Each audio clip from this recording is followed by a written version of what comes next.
رب اشرح لي صدري ويسر لي أمري واحلل عقدة من لساني يفقهوا قولي واجعل لي وزيرا من أهلي۔ پارہ نمبر 17 آج ہم پڑھیں گے۔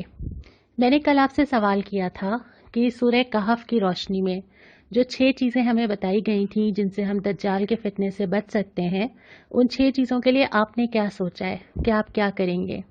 بہت سارے جوابات آپ نے دیے، اس کو یہاں سم اپ کرنا تو ممکن بھی نہیں تھا، اور وہ ظاہری بات ہے کہ ہر ایک کے لیے مختلف چیلنجز ہیں، ہر ایک کی مختلف پلاننگ ہے۔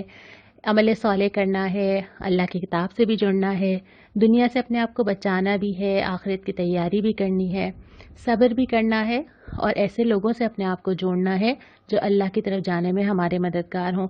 بہت اچھے پلانز آپ نے اپنے لیے بنائے ہیں، اللہ تعالیٰ اس کو پورا کرے۔ میں اس کو یہ سوچ رہی تھی کہ یہ جو رمضان المبارک گزر رہا ہے، یہ ساری چیزیں کروا رہے ہیں ہم سے۔ آپ دیکھیے آپ کتنا عمل صالح آج کل کر رہے ہیں جو پہلے نہیں ہو پا رہا تھا۔ اللہ کی کتاب سے تعلق آپ روزانہ اتنا وقت دے رہے ہیں قرآن کو، پھر اس کے بعد آخرت حاصل کرنا چاہ رہے ہیں، دنیا کی کتنی چیزیں سب پیچھے چلی گئی ہیں، آپس میں جڑے ہوئے ہیں، سب مل کے یہ ایک چیز لے کے چل رہے ہیں، صبر کا مظاہرہ کر رہے ہیں، روزے رکھ رہے ہیں۔ تو یہ جو رمضان ہے نا، یہ پوری زندگی کا ٹریننگ پروگرام تھا۔ تو یہ جو 30 ڈیز کا ہم گزار رہے ہیں پیریڈ، یہ ہمیں تیار کر رہا ہے کہ باقی کے 11 مہینے کیا کرنا ہے۔ تو جس طرح کی زندگی ابھی گزر رہی ہے، اسی زندگی کو اسی طرح گزارنا ہے۔ یہ بھی ذہن میں رکھیے کہ یہ دجال سے بچنا ہی صرف نہیں، بلکہ زندگی کے لیے انتہائی اہم چیزیں ہیں جس کے بغیر کوئی مومن نجات پا ہی نہیں سکتا۔ تو اصل میں تو ان چیزوں کی وجہ سے انسان کا مائنڈ سیٹ اور لائف سٹائل دونوں چینج ہو جاتے ہیں۔ تو یہ دونوں چیزیں تو مجھے بدلنی ہی ہیں آخرت کے لیے اگر مجھے تیاری کرنی ہے۔ کچھ لوگوں نے مجھ سے یہ بھی پوچھا ہے کہ ہم کتاب اللہ سے تعلق کے لیے کیا کریں، رمضان کے بعد کیسے رکھیں۔ تو ہم انشاءاللہ تعالیٰ اس کے آپ کے مشورے ہم چاہتے ہیں، آپ دیجئے مشورے۔ آپ کا کیا خیال ہے کہ آپ اس قرآن کو رمضان کے بعد کتنا ٹائم دیں گے؟ آپ کو لگتا ہے کہ اس وقت اگر ہم روزانہ آپ تلاوت کر رہے ہوں گے، ترجمہ پڑھ رہے ہوں گے، آپ کو لگتا ہے کہ جب ایک دفعہ رمضان ختم ہو جائے گا، لاک ڈاؤن ختم ہو جائے گا، زندگی کھل جائے گی، اس کے بعد بھی ہم قرآن کو ٹائم دیں گے؟ آج سوچئے، فیصلہ کیجئے، اللہ سے مدد مانگیے اور قدم رکھ دیجئے، آگے اللہ تعالیٰ خود ہی آسان کر دے گا۔ پارہ نمبر 17 سورہ انبیاء شروع ہوتی ہے، اور یہ پارہ 2 صورتوں پر مشتمل ہے۔ آدھے سے پارے میں سورہ انبیاء ہے اور آدھے سے پارے میں سورہ حج ہے۔ سورہ انبیاء مکی صورت ہے، اور ابتدا ہی میں فرمایا گیا کہ لوگوں کو لعب نے غفلت میں ڈال رکھا ہے۔ کیا چیز ہے یہ لعب؟ لعب کہتے ہیں اس چیز کو جو انسان کے کسی کام کی نہ ہو، جس میں انسان وقت لگا دے، کچھ حاصل نہیں ہو رہا، بہت سارا زندگی کا حصہ اس میں صرف کر دے، ایٹ دی اینڈ وہ بیکار چیز ہے جس نے انسان کو کچھ نہیں دینا۔ اب یہ لعب بھی ہم سب کی زندگیوں میں ڈیفرنٹ ہوتے ہیں۔ ہمارا ٹائم کہاں جاتا ہے؟ اگر ہم اپنے وقت کا جائزہ لیں کہ روزانہ ہم اپنا ٹائم کہاں سپینڈ کرتے ہیں، اس کو آڈٹ کریں، تو اپنی زندگی کے لعب ہم خود ہی نکال لیں گے۔ فار ایگزامپل سوشل میڈیا ہو سکتا ہے، فار ایگزامپل بہت زیادہ ڈیکوریشن پیسز جمع کر کے ان کی صفائی ہو سکتی ہے، فار ایگزامپل بہت ساری فضول ایپس یا بہت سارے گیمز ہو سکتے ہیں۔ تو ہر ایک کی زندگی کی یہ لعب کی ڈیفینیشن بالکل الگ ہوگی۔ میرے وہ انٹرسٹ جہاں میں وقت لگاتی ہوں، جہاں میں پیسہ لگاتی ہوں، جبکہ آخر میں مجھے اس کا کوئی فائدہ نہیں ہے، کچھ حاصل نہیں ہو رہا۔ ہو سکتا ہے کہ وہ کینڈی کرش ہو سکتا ہے کہ وہ فیس بک ہو سکتا ہے وہ یوٹیوب ہو، یا اس طرح کی کوئی بھی چیز ہو سکتی ہے۔ یہ ہمیں اپنے یہاں خود ہی دیکھنا پڑے گا کہ ہماری زندگی میں لعب کیا ہے۔ پھر اس کے بعد فرمایا کہ ہمیشہ جو رسول بھیجے گئے نا، وہ انسانوں سے ہی بھیجے گئے تاکہ لوگوں کے سامنے ایک مکمل نمونہ آ سکے۔ کوئی یہ نہ کہے کہ اچھا یہ تو فرشتے تھے نا، ان کے سامنے تو وہ ضروریات نہیں تھی جو انسانوں کی ہوتی ہیں۔ تو اللہ تعالیٰ نے نمونہ انسانوں میں سے ہی بھیجا، اور پھر یہ بھی فرمایا کہ یہ کائنات اور زندگی کھیل نہیں بنائی اللہ تعالیٰ نے۔ اگر اللہ چاہتا تو اپنی مرضی سے سب کو چلا لیتا، اور اللہ تعالیٰ کو یہ ساری چیزیں بنانے کی ضرورت کیا تھی؟ اللہ تمہارے لیے ایک امتحان گاہ بناتا ہے، اور تمہیں اس میں سے سرخرو ہونا ہے، یہ ایک سنجیدہ معاملہ ہے، اس کو بہت لائٹلی نہیں لینا چاہیے۔ پھر یہ کہ اللہ بزرگ و برتر اور خالق کائنات ہے، اس کے بارے میں سوال اٹھائے گئے ہیں، وہی سارے سوال کہ اگر اللہ نہ چاہے تو پھر زندگی کی، کائنات کی یہ ساری چیزیں کیسے چلیں گی۔ پھر فرمایا کل نفس ذائقۃ الموت، یعنی ہر انسان کو موت کا مزہ چکھنا ہے ہر انسان نے. یہ وہ چیز ہے جس کے بارے میں ہم ڈینائل میں چلے جاتے ہیں نا. ہم مردے کے قریب جاتے ہوئے ڈرتے ہیں. ہم میں سے شاید ہی بہت کم لوگوں نے مردوں کو نہلایا ہو. ہمیں خوف آتا ہے. ہم اس چیز کو فیس کرنا نہیں چاہتے. لیکن یہ ہونا ہے. یہ نہ پہلے کوئی رکا ہے نہ آئندہ کسی کے ساتھ ہوگا. ہمیں جس سے جتنی بھی محبت ہو, ہمارے ماں باپ ہوں, ہمارے دادا دادی ہوں, ہمارے کوئی بھی کلوز فیملی ممبرز ہوں, ہم کسی کو روک تو نہیں سکیں. تو 1 بائی 1 تو ٹرن ہی آنی ہے نا, کس کی پہلے آ جائے اور کس کی بعد میں آ جائے. تو یہ تو ممکن ہی نہیں ہے کہ انسان اس سے بھاگ سکے. اس کے بعد ایک چیز اللہ تعالیٰ نے پوچھی تھی جو کہ مجھے بھی بہت محسوس ہوئی اور شاید آپ کو بھی, کہ اگر اللہ تمہارے لیے زمین کو تنگ کر دے, تم دیکھتے نہیں ہو کہ اللہ زمین کو تنگ کرتا چلا جا رہا ہے. یہ زمین کا تنگ کرنا کیا ہوتا ہے؟ گھروں میں موجود ہے, نکل ہی نہیں سکتے. پارکس موجود ہیں, نہیں جا سکتے. مالز موجود ہیں, نہیں جا سکتے. ملک سے باہر جانا چاہتے ہیں, نہیں جا سکتے. چھٹیاں آ رہی ہیں, گھومنے نہیں جا سکتے. فیملیز ڈیوائیڈ ہوئی ہوئی ہیں, آپس میں مل نہیں سکتی. یہ زمین کا تنگ کیا جانا. اور کیا ہوتا ہے کہ اگر اللہ کوئی ذرا سا ایسا مسئلہ لے کر آ جائے تو زندگی کی وہ ساری پلاننگ ایک طرف ہو جاتی ہے. کہ کبھی ہو سکتا تھا کہ ساری ایئر لائنز ہی بند ہو جائیں گی. کبھی ہم امیجن کر سکتے تھے؟ ہم امیجن کر سکتے تھے کہ ساری پبلک ٹرانسپورٹ بند ہو جائے گی؟ تو اللہ تعالیٰ تو زمین کو ایسے بھی تنگ کر سکتا ہے کہ انسان نکلنے کے قابل نہ رہے. اور یہ اللہ کی ایک نشانی ہے کہ اس سے عبرت لینی چاہیے. اس کے بعد پھر دوسرا ربع آتا ہے, اس میں حضرت ابراہیم علیہ السلام کا ذکر آتا ہے. اور حضرت ابراہیم کا کئی جگہ قرآن میں ذکر آیا ہے. اس کی وجہ یہ ہے کہ خواہ وہ نصرانی ہوں, خواہ وہ قریش ہوں, خواہ وہ یہودی ہوں, سب کے سب حضرت ابراہیم کے معاملے میں یکسو تھے اور سب حضرت ابراہیم کو فالو کرتے تھے. تو یہی اسی لیے بار بار آتا ہے کہ حضرت ابراہیم تو شرک کرنے والے نہیں تھے. اس کے بعد حضرت ابراہیم کا پورا واقعہ آتا ہے جب وہ آگ میں ڈالے جاتے ہیں اور اللہ تعالیٰ کی مدد آتی ہے اور کہہ دیا جاتا ہے کہ اے آگ ٹھنڈی ہو جاؤ, اور وہ ٹھنڈی ہو جاتی ہے. اور اس کے بعد اس واقعے کو سنانے کے بعد اللہ تعالیٰ اپنے نیک بندوں کو تنہا نہیں چھوڑتا. یہ بہت ہی بڑی تسلی ہے. اس کو ذرا محسوس کیجئے. اللہ تعالیٰ وعدہ کرتا ہے کہ جو میرے نیک بندے ہوں گے نا, اللہ تعالیٰ کہیں نہ کہیں سے ان کے اسباب نکالے گا, ان کے لیے آسانی کرے گا, ان کے لیے چیزوں کو مشکل ہونے سے اور بچا لے گا. اور یہاں بہت سارے نبیوں کا ذکر کیا ہے جو کہ میں وقت کی کمی کی وجہ سے پورا نہیں رکھ رہی ہوں. ذکر تھا کہ ہم نے لوط کو بچا لیا عذاب سے, ہم نے نوح اور اس کے ساتھیوں کو بچا لیا عذاب سے, ہم نے سلیمان کی رہنمائی کی, ہم نے داؤد کو سکھایا, ہم نے سلیمان کے لیے چیزوں کو مسخر کیا, ہم نے ایوب کی تکلیف دوری کی. اسی طرح ہم نے اسماعیل, ذوالکفل, ہم نے حضرت یونس کو غم سے نجات دی, حضرت زکریا کی دعا قبول کی, حضرت مریم کو نشانی دی علیہم السلام. یہ سارے کے سارے نام گنوائے ہیں کہ اللہ تعالیٰ نے کبھی نہیں چھوڑا اپنے نیک بندوں کو, اور اللہ تعالیٰ آئندہ بھی نہیں چھوڑے گا, اور اللہ ان کو بچا بھی لے گا مشکلات اور تکلیف سے. اللہ پہ یقین, عمل صالح, اس کے بعد اللہ کے حوالے کر دینا ہوتا ہے کہ اللہ بس یہ معاملہ ہے اور آپ نے سنبھالنا ہے, اور اللہ تعالیٰ سنبھالتا ہے. پھر یہ بھی فرمایا کہ اللہ کسی مومن کی ناقدری نہیں کرے گا. یہ جو قدر ہوتی ہے نا, ہمیں لگتا ہے کہ دنیا میں تو لوگ ہماری قدر ہی نہیں کرتے. کیسا محسوس نہیں ہوتا؟ ہماری انٹینشن صحیح ہوتی ہیں, ہم کسی کے ساتھ برا نہیں کرنا چاہتے, ہم کسی کے ساتھ زیادتی نہیں کرتے, ہم سب اپنے دل میں یہی فیل کرتے ہیں, اور ہمیں لگتا ہے کہ ہمیں لوگوں نے شاید نہیں سمجھا. اور کبھی ہمارے دل میں یہ تکلیف ہوتی ہے کہ لوگوں کو اندازہ نہیں ہے اور لوگ مجھے کیا کیا سمجھ رہے ہیں. اور کبھی کبھی آپ کے دل میں یہ بہت دکھ ہوتا ہے کہ لوگ میری قدر نہیں کر رہے.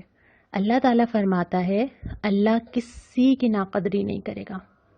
جس نے کبھی کوئی چھوٹی سی نیکی بھی کی ہوگی نا اللہ کے لیے, نہ اللہ اس کو بھولے گا, نہ ایسا ہوگا کہ اللہ اس کو نکال کے نہ لائے. وہ تو یہ بھی فرماتا ہے کہ ایک کانٹا بھی چپ جائے گا نا, اس کے بدلے بھی ثواب لکھا جائے گا.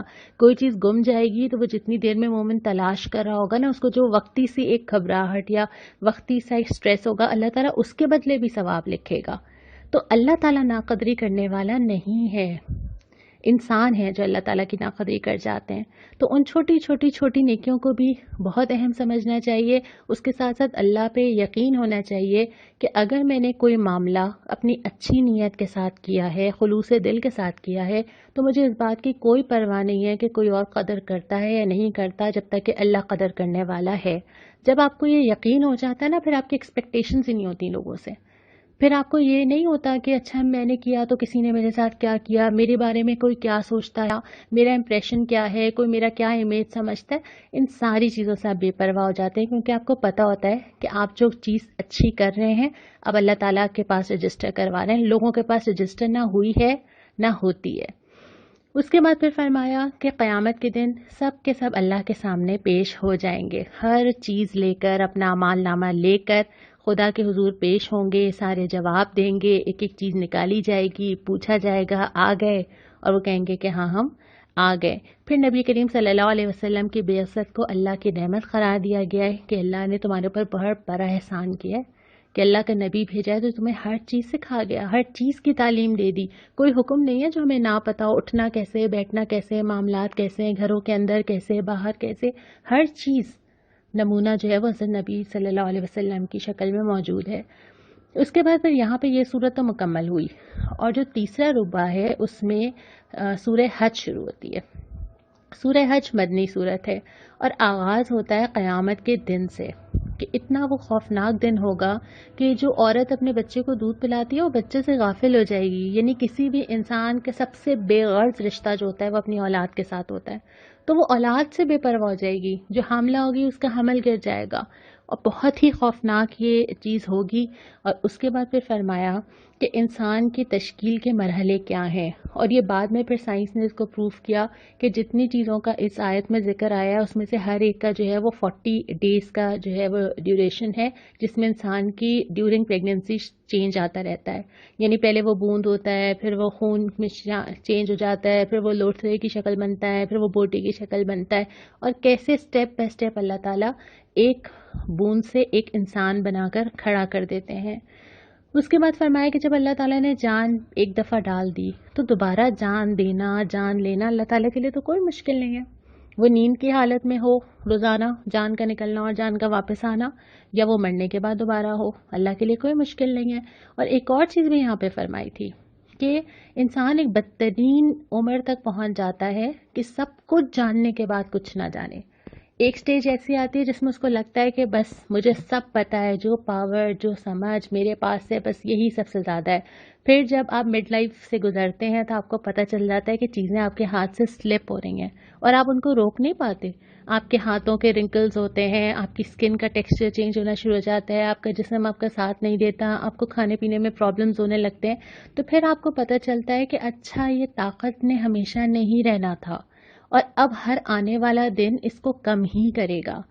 اور پھر ایک سٹیج وہ جس کو خاص طور پہ قرآن نے کہا ہے کہ سب کچھ جاننے کے بعد بھی نہ جانے، سب کچھ جانتا ہے، ایک بچے سے شروع ہوتا ہے، نہ کھانا آتا ہے، نہ چلنا آتا ہے، نہ بولنا آتا ہے، سب جان لیتا ہے، پھر آہستہ آہستہ ڈکلائن کے ساتھ پھر انہی بزرگوں کی شکل میں ایک ضعیف شکل اختیار کرتا ہے، نہ بولنا جانتا ہے، نہ کھانا جانتا ہے، نہ بیٹھنا جانتا ہے نا۔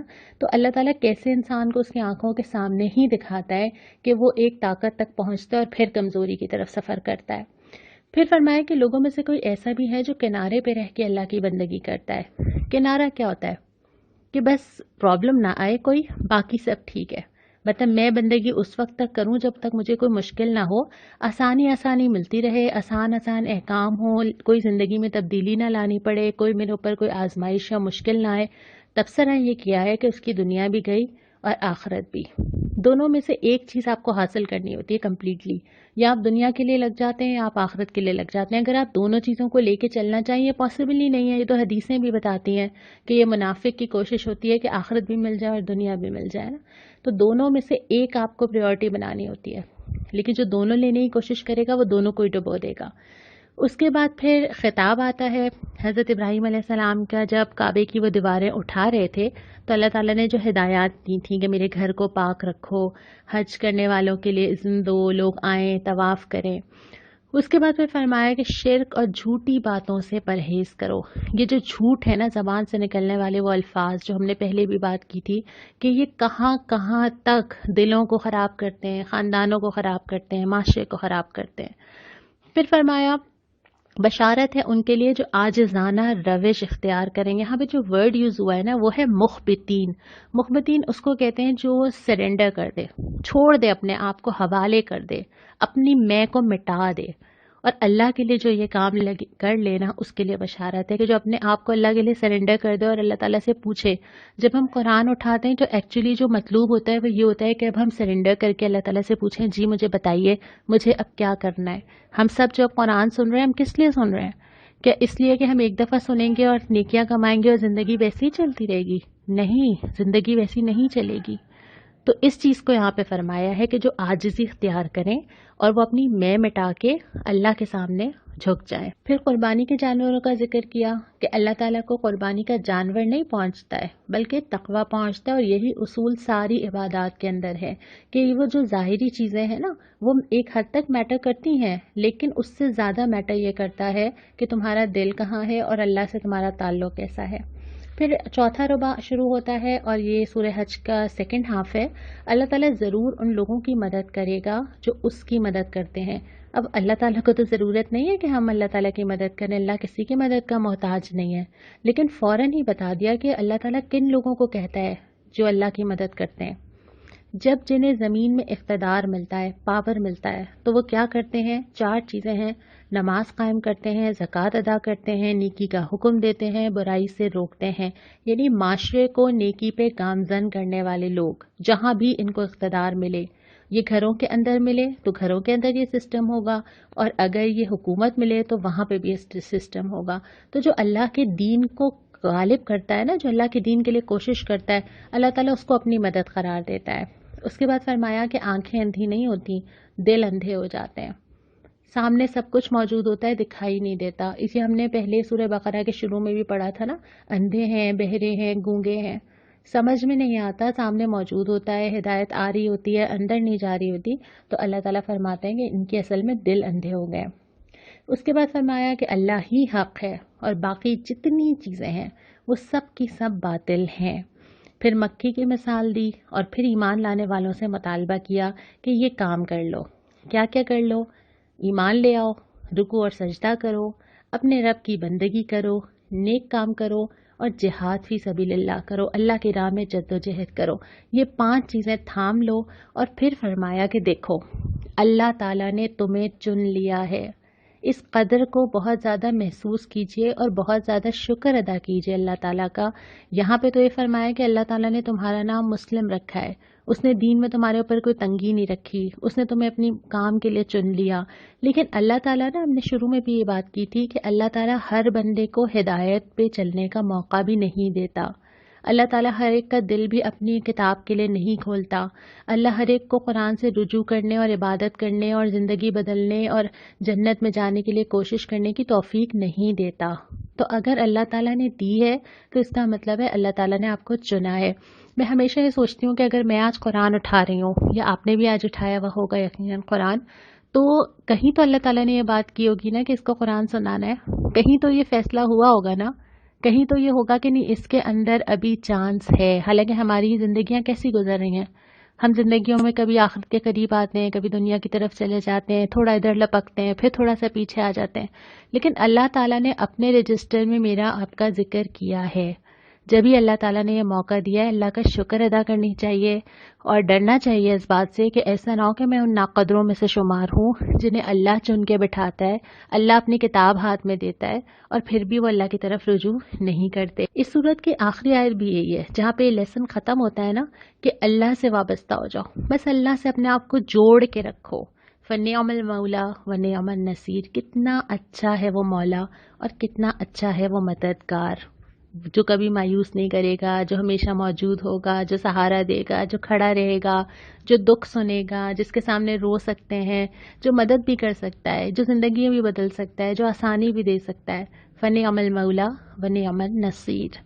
یہ سپارہ یہاں پہ مکمل ہوا، اور آج کا جو سوال ہے تھوڑا آسان بھی ہے، تھوڑا مشکل بھی ہے۔ سوال یہ ہے کہ جو بالکل شروع میں سورہ انبیاء میں ذکر آیا تھا لعب کا، لعب مطلب ان نیسیسری چیزیں جو میری زندگی اور میرا وقت ضائع کرتی ہیں، وہ کون سی ہیں؟ اور یہ میں دوسروں کے آپ سے نہیں پوچھ رہی، میں آپ سے پوچھ رہی ہوں کہ ہماری زندگی کے کوئی 2 چیزیں مینشن کریں جو سب سے زیادہ آپ کی زندگی میں ایسی ہیں جو آپ کا وقت ضائع کر رہی ہیں اور جو آپ کو کچھ بدلے میں نہیں دے رہی۔ یہ مجھے لسٹ کر کے بھیجیے۔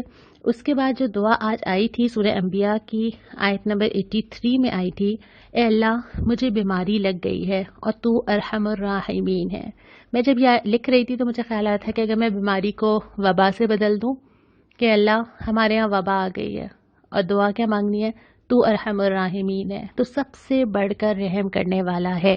اللہ تعالیٰ ہمیں اپنی رحمت کے سائے میں لے لے، اس وبا سے، اس بیماریوں سے ہمیں محفوظ رکھے اور آنے والا وقت ہمارے لیے عافیت کا لائے۔ السلام علیکم ورحمۃ اللہ۔